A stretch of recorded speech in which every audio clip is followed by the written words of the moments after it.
জানালা খুলে দাও এবার, মনোমিতা তোমার আমার সবার মনেরই কথা বলে, ভালোবাসা জাগায় সবার হৃদয়ে, মনোমিতা তোমার। মনোমিতা মানেই হচ্ছে মনের কথা।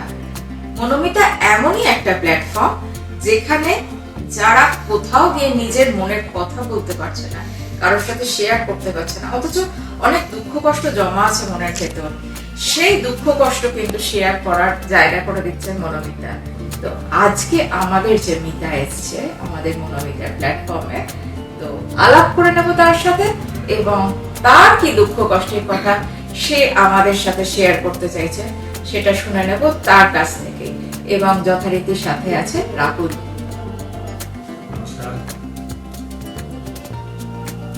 আমাদের মিতা আজকে যে এসছে, তুমি তোমার ইন্ট্রোডাকশন দাও, আমাদের অন্য মিতাদের বলো তুমি কোথা থেকে আসছো, তোমার কি নাম, এবং মনোমিতা কেমন লাগছে সেটা আমরা সবাই আগে জানতে চাই তোমার কাছ থেকে। আমি গীতা চক্রবর্তী, সোদপুর থেকে এসেছি। মনোমিতা, মন ও মিতা,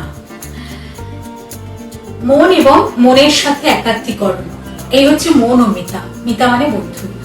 তো নামের সঙ্গে খুব সুন্দর মিল আছে এই অনুষ্ঠানটা।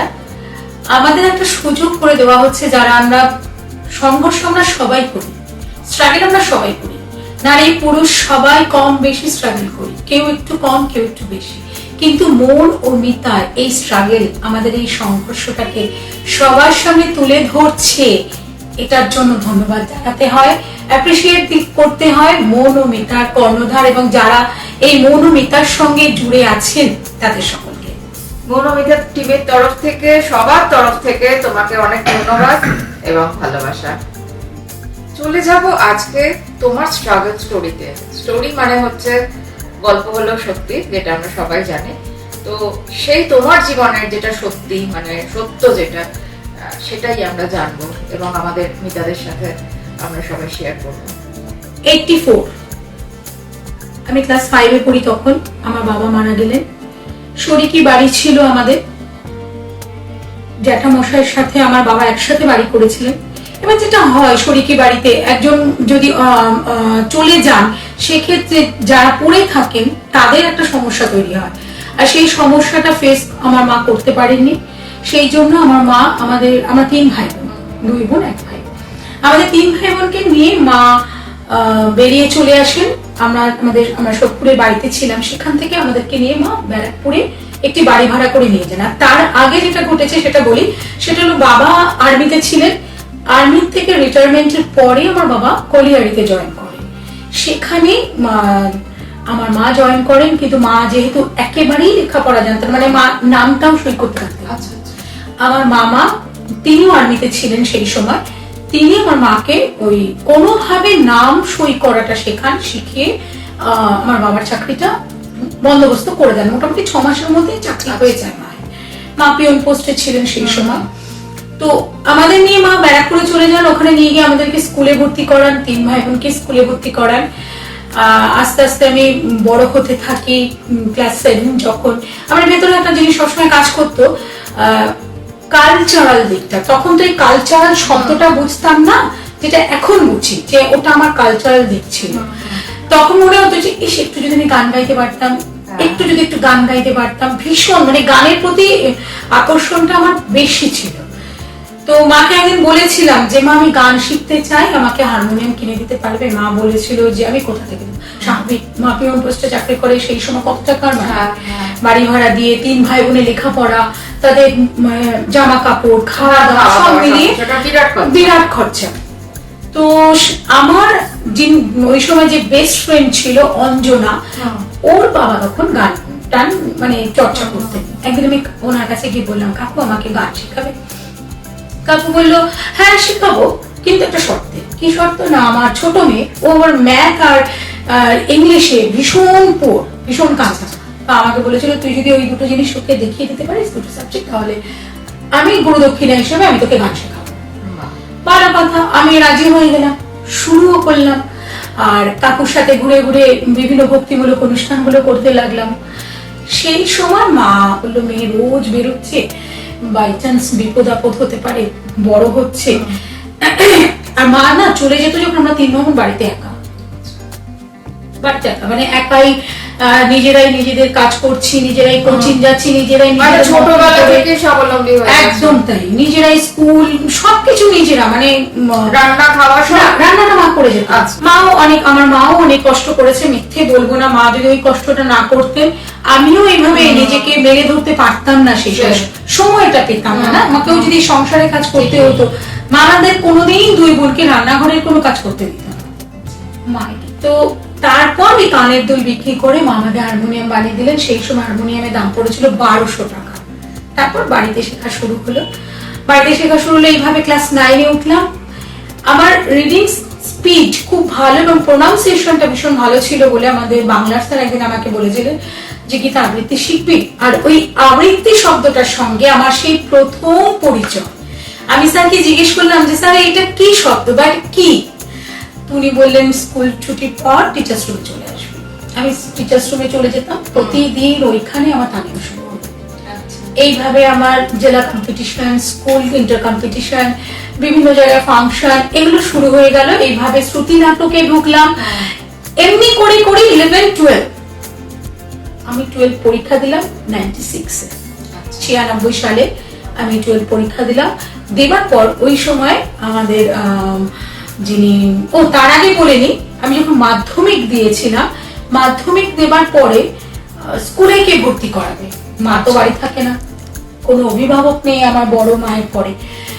স্কুলের যিনি স্যার ছিলেন, আমাদের ম্যাথে সায়েন্সের স্যার ছিলেন উনি আমায় বললেন যে তুই অমুক দিন স্কুলে চলে আয়, আর তুই ফর্মটা কাট। যেহেতু এখন তো হয়ে গেছে যে স্কুল থেকে মাধ্যমিক দিচ্ছি, সেই স্কুল থেকে আমরা উচ্চ একটা স্কুল থেকে আমরা দিই, সুতরাং আমাদের লাইন দিয়ে দাঁড়িয়ে ফর্ম তুলতে ওগুলোর প্রয়োজন হতো না।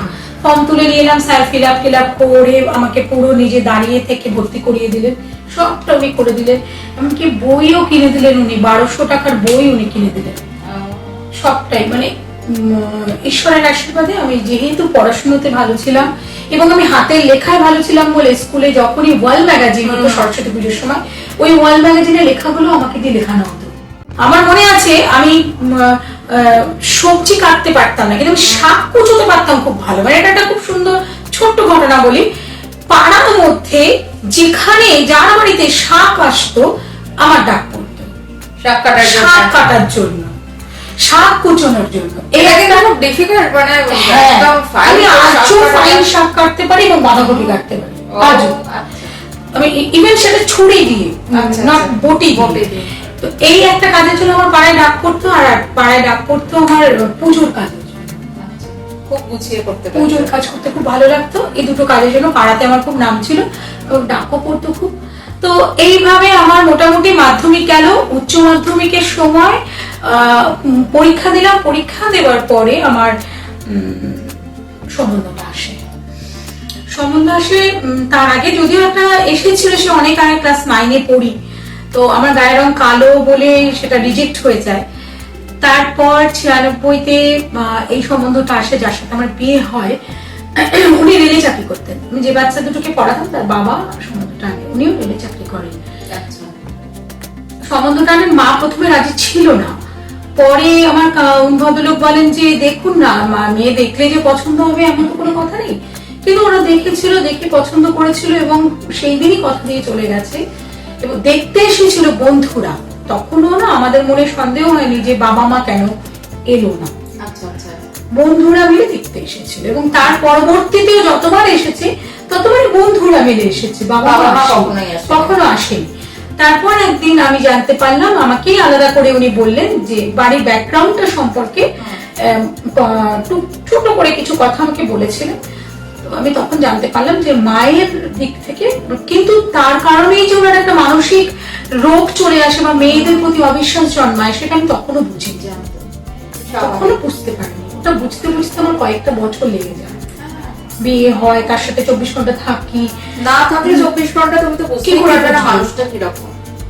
তারপরে অ্যারেঞ্জ ম্যারেজ, এটা যদি আমার প্রেম ঘটিত বিবাহ হতো তাহলে খানিকটা আমি বুঝে যেতাম এবং আমি বুঝে গেলে সরে আসতে পারতাম। তো যখন বুঝেছি তখন তো সরে আসার কোনো আর জায়গা থাকে না। এবং বিয়ের পরপরই দেখলাম, একদম পরপরই অষ্টমঙ্গলা থেকে ঘুরে এসেছি, তার পরপরই দেখতাম সন্ধ্যেবেলায় উনি ফিরতেন হাতে একটা অ্যালকোহলের বোতল, এবং প্রায় 8 থেকে 10 জন, আর তারা সবাই ওর জুনিয়র।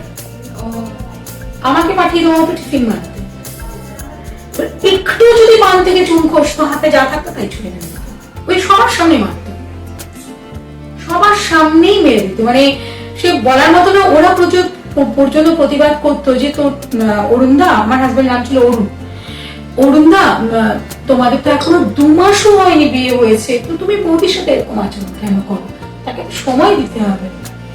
এমনি করে করে করে করে 2 মাস কাটলো। তারপরে ওই যে বন্ধুগুলো সন্ধ্যেবেলায় আসতো, তাদের সাথে অ্যালকোহল প্লাস তাস, এটা আস্তে আস্তে যখন নাকি ওই বন্ধুরা আসা বন্ধ করলো, তখন আসতে শুরু করলো 2 জন বিহারি। ওই মানে ওদের না, ওই জন্য আমি দেখতে পারি না, 2 জন বিহারি, 2 ভাই।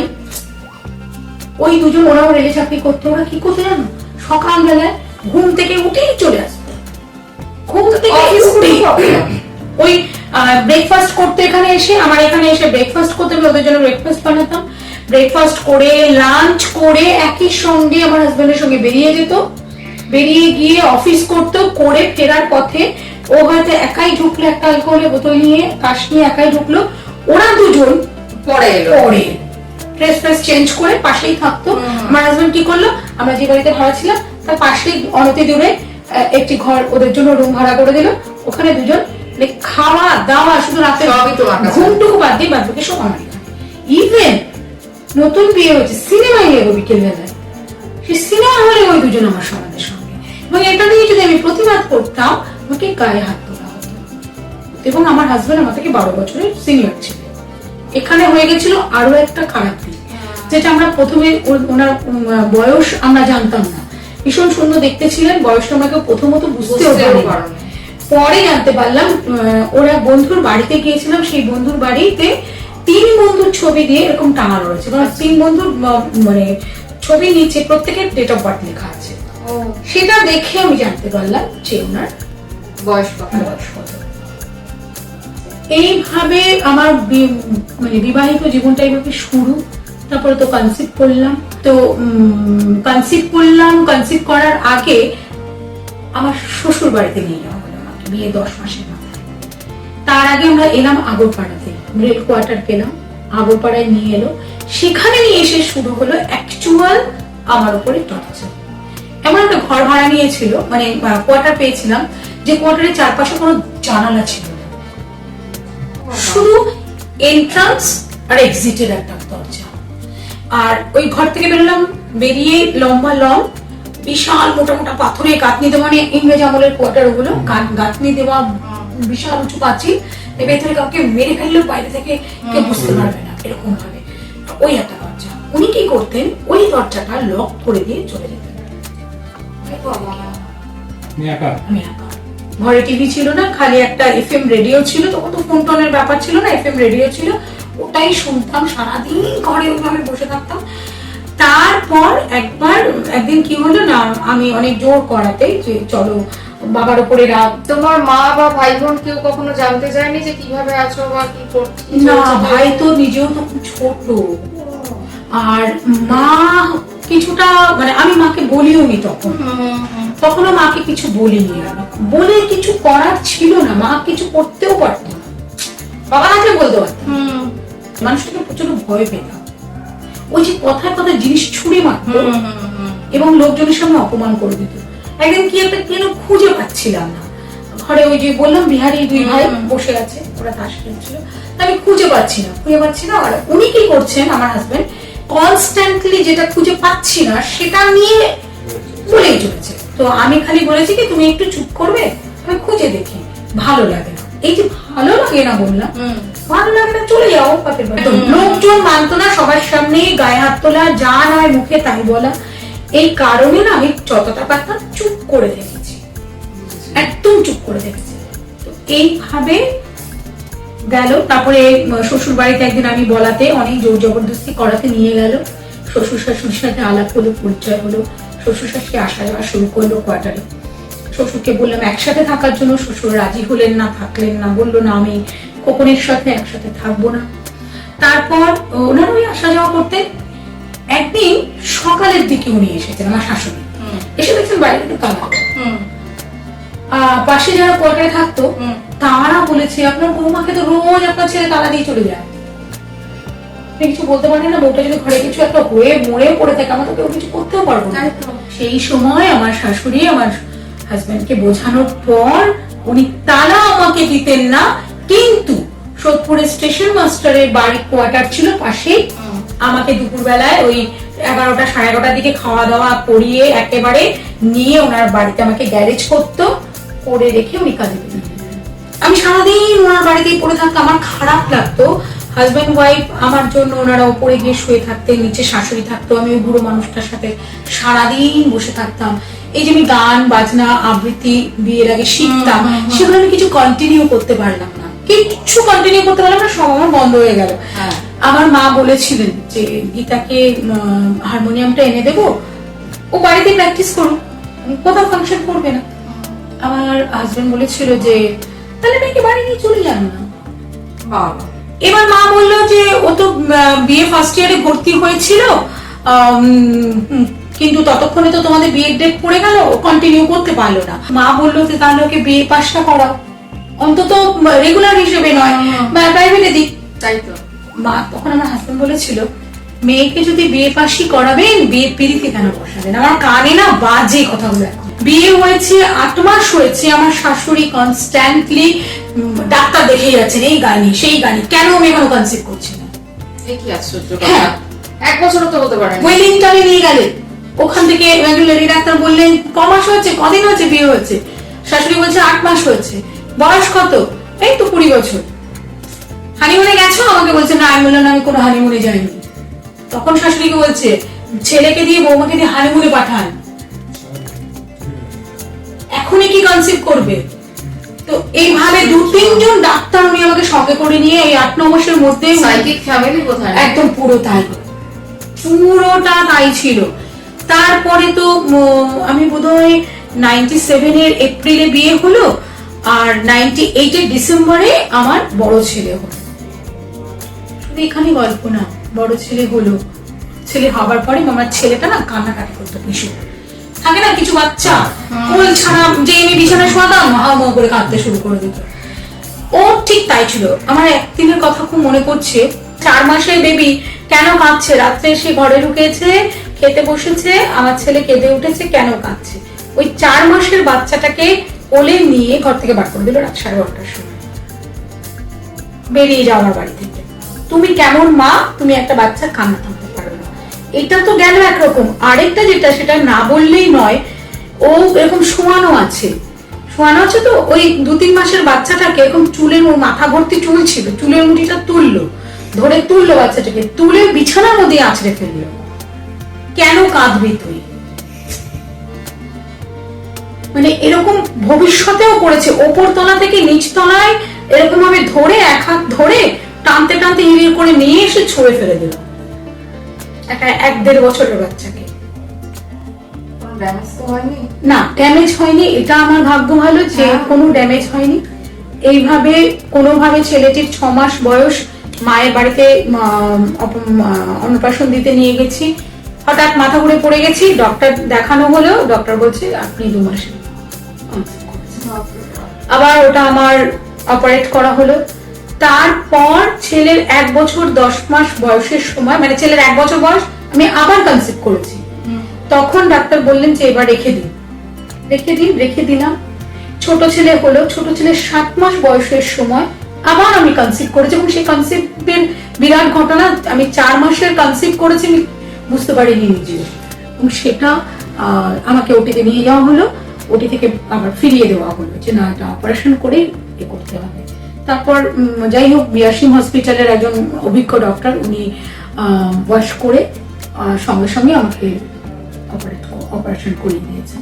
মারাত্মক অ্যালকোহলিক ছিলেন উনি, সাথে শুরু হলো শেয়ার মার্কেটের নেশা, সেখানে টাকা ঢালতে শুরু করলেন। কোনো সেভিংস ছিল না, পুরো টাকা শেয়ার মার্কেট আর অ্যালকোহলের পিছনে না ছিলেন কেন, কি নেই এখন? না মানে আমাকে সন্দেহ করতে করতে করতে করতে এমন একটা জায়গায় পৌঁছে গেলেন, এমন একটা জায়গায় পৌঁছে গেলেন যে উনি 4 বার সুইসাইড অ্যাটেম্প করেছিলেন। ফোর্থ মানে 4 বারের বার উনি সফল হন। একবার গলায় দড়ি দিয়ে ঝুলতে গেলেন, পড়ে গেলেন, ভারী চেহারা হয়ে গেছিল বলে। আর একবার প্রচন্ড নেশা করে 3 পাতা ঘুমের ওষুধ খেয়ে নিয়েছিলেন। ডক্টর বললেন যে কিছু হবে না, যেহেতু নেশা করে খেয়েছেন ওটা কেটে যাবে। 3 দিন পরে ঘুম থেকে উঠেছিল, 3.5 দিনে ঘুম থেকে উঠেছিল, 3.5 দিনে। তারপরে আরো একবার আবার সে গলায় দড়ি দিয়ে ঝুলতে গেছে। আমি নিচের ঘর থেকে আওয়াজ পাচ্ছি টেবিল সরানোর, লোকজন ডেকে নিয়ে আসাতে দরজা ভেঙে ভেতরে ঢুকে দেখেন ওই। ফাইনালি আমার কিচেনটা ছিল ওপরে, আর উনি উপরে ঘরেই থাকতেন। উপরে 2টো সিলিন্ডার থাকতো। এরকম দুপুর বেলায় 12টা 12:30 বাজে আমি ছেলেদের স্কুলে দিয়ে এসে স্নান টান করে নিচে, মানে লাস্ট উনি মারা যাওয়ার আগের 2 বছর আমাদের মধ্যে ঝামেলাটা এতটাই বেড়ে গিয়েছিল, আমি দূরত্ব তৈরি করে ফেলেছি। মানে আমি ভয় পেতাম, আমি প্রচন্ড ভয় পেতাম, এই বুঝি মেরে ফেললো, এই বুঝি কিছু করে ফেললো। এবং আমি না, আমার ছেলেরাও তাই। ওর বড় ছেলের বেশি যেহেতু সেন্সিটিভ, ওর মধ্যে এটা এফেক্ট করে বেশি। ও ক্লাস 9-এ আবার ফেল করে গেল, জাস্ট ফেল করলো, আমাকে 0 পেল। তো হঠাৎ বসে আছি, দেখছি আমার পুরো কোয়ার্টারটা কেঁপে উঠলো, বিশাল জোরে একটা শব্দ। ততক্ষণে বাইরের লোকজন চলে এসেছে।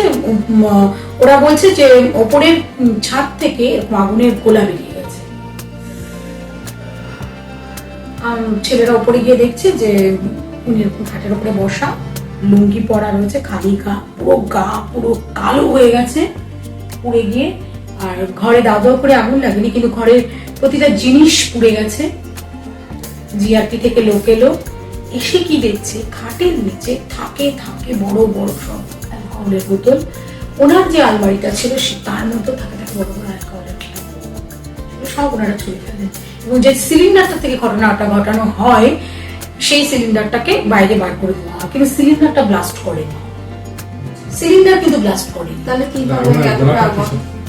সিলিন্ডারে উনি কি করেছিলেন, রেগুলেটর লাগিয়েছিলেন, লাগিয়ে ঘুরিয়ে দিয়ে ঘরটাতে বেশ খানিকটা গ্যাস করে নিয়েছিলেন, নিয়ে লাইটার জ্বালিয়ে দিয়েছিলেন। যার ফলে কি হয়েছে, ধাম করে জ্বলে জানলা দিয়ে ওটা বেরিয়ে গেছে। ছাদে কিন্তু কিছু হয়নি, জানলাটা দিয়ে আগুনের ইয়েটা বেরিয়ে গেছে, আর উনি পড়ে গেছে।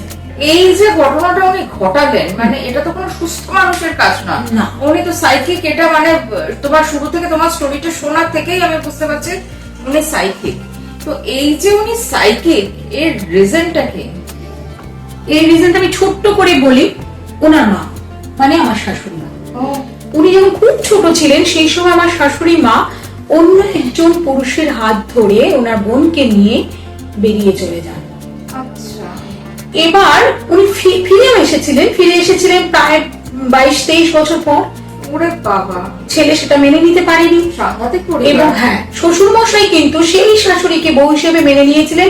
পরবর্তীতে তারা, যেহেতু আমার শ্বশুর সরকারি চাকরি করতেন, সেখানে উনি ম্যারেড দেখাতে হবে, শাশুড়িকে সম্পত্তি ভাগ দিতে হবে, পেনশন হোল্ডার করতে হবে, সেই জন্য ওনারা আবার রিম্যারেজ করে শাশুড়ির নাম সেখানে তোলেন। এই জিনিসগুলো আমার হাজবেন্ড মেনে নিতে পারেন।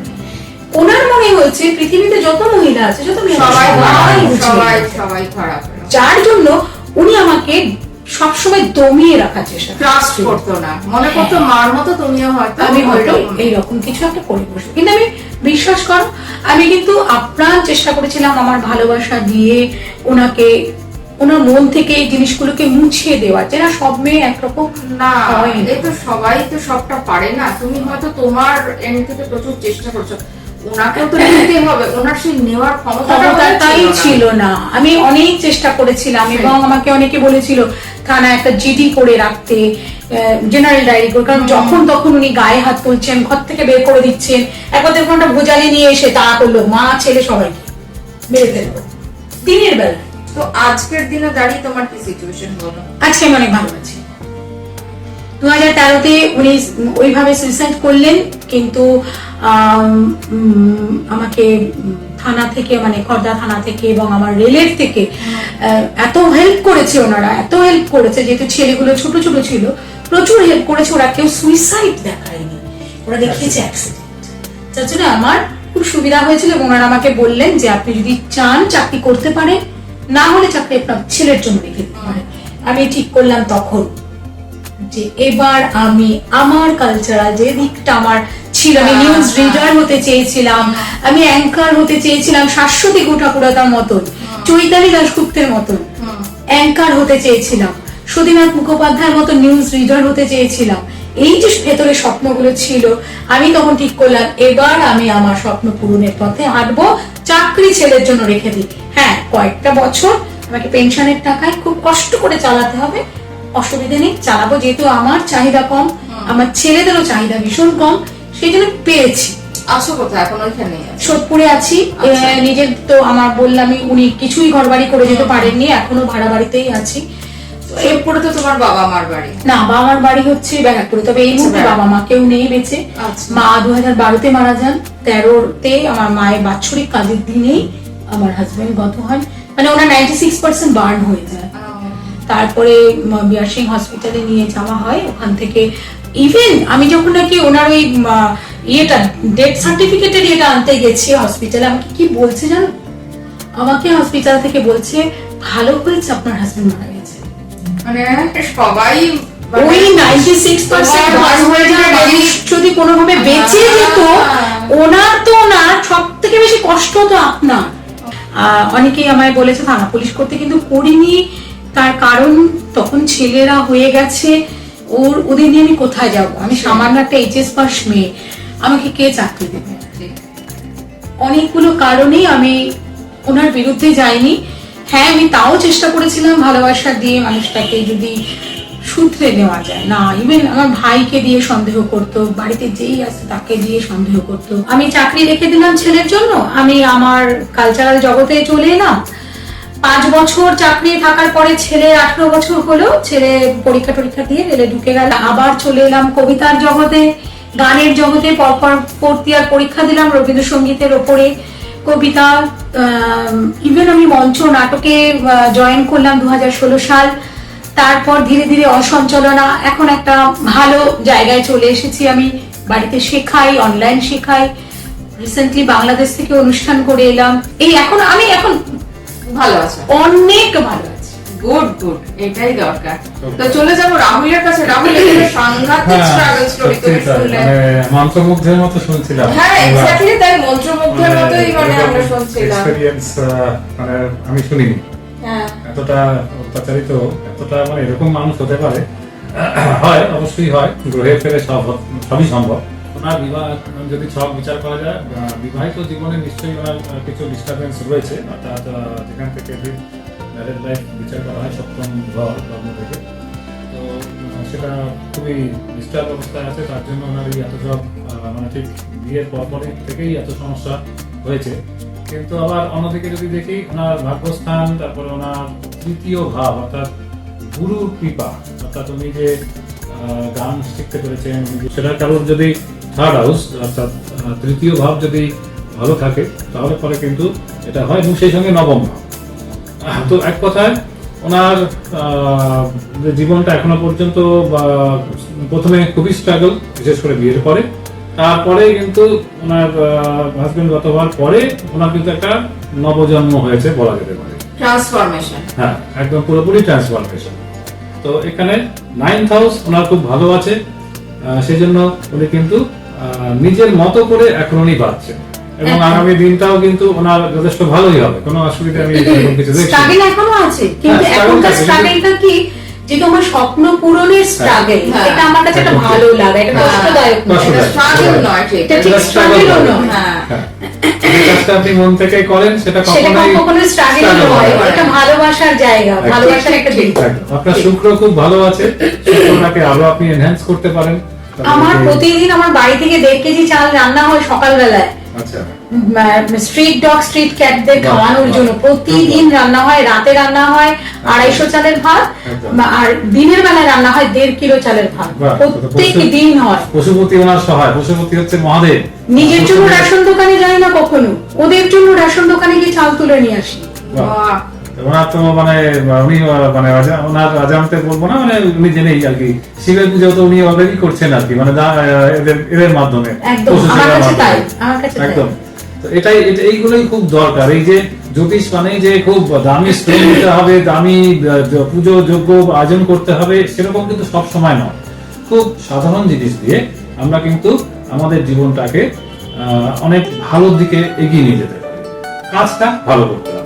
ওই সেই গীতার কথা, কাজ করে যাও কিন্তু ফলের আশা করো না। কাজটা যদি ভালো করো তাহলে ফল অটোমেটিক্যালি পাবে। কি বলবো, আমি একটু ভেবে উঠতে পারছি না। তো যাই হোক, কিছু দিয়ে দিই আজকে আমাদের মিতাকে। সরকারের তরফ থেকে এই রিফ্রেশমেন্ট থাকছে আমাদের আজকে মিতার থ্যাংক ইউ, খুব ভালো লাগে। মা হোমিও ফার্মেসির তরফ থেকে এই মেমেন্টো তোমার জন্য থাকছে। মা হোমিও ফার্মেসি একটি অথেন্টিক হোমিওপ্যাথি মেডিসিন স্টোর, যেটা কিনা শ্যামবাজারের শামপুকুর থানার ঠিক উল্টো দিকে। আপনিও যদি অথেন্টিক মেডিসিন চান, মানে হোমিওপ্যাথি মেডিসিন চান, তাহলে দেখুন অন স্ক্রিন যে নাম্বারটা আছে, সেই নাম্বারে ফোন করে কন্ট্যাক্ট করে আপনিও আনিয়ে নিতে পারবেন। রাহুল একটা খুব সুন্দর মা সরস্বতী দিচ্ছে আমাদের আজকে মিতাকে। Thank you. যেতে যেতে আমাদের মিতাদের বলবো, তোমরা যারা এখনো সাবস্ক্রাইব করোনি বা তোমাদের কাছেও এরকম সব সাংঘাতিক স্ট্রাগল স্টোরি রয়েছে, যেগুলো তোমরা কোথাও শেয়ার করতে পারছো না, কিন্তু শেয়ার করার জন্য ভীষণ ভাবে মন চাইছে, তারা কিন্তু চলে এসো মনোমিতাতে। আর যদি হতে চাও তুমি সেরার সেরা এই মাসের, তোমাকে করতে হবে 1000-এর ওপর ভিউজ। 1000-এর ওপর যত বেশি ভিউজ হবে এবং যার ভিউজের সংখ্যা সব থেকে বেশি হবে, সেই হবে কিন্তু এই মাসের সেরা। দেখা হবে পরবর্তী পর্বে। খুব ভালো থেকো তোমরা সবাই, ধন্যবাদ।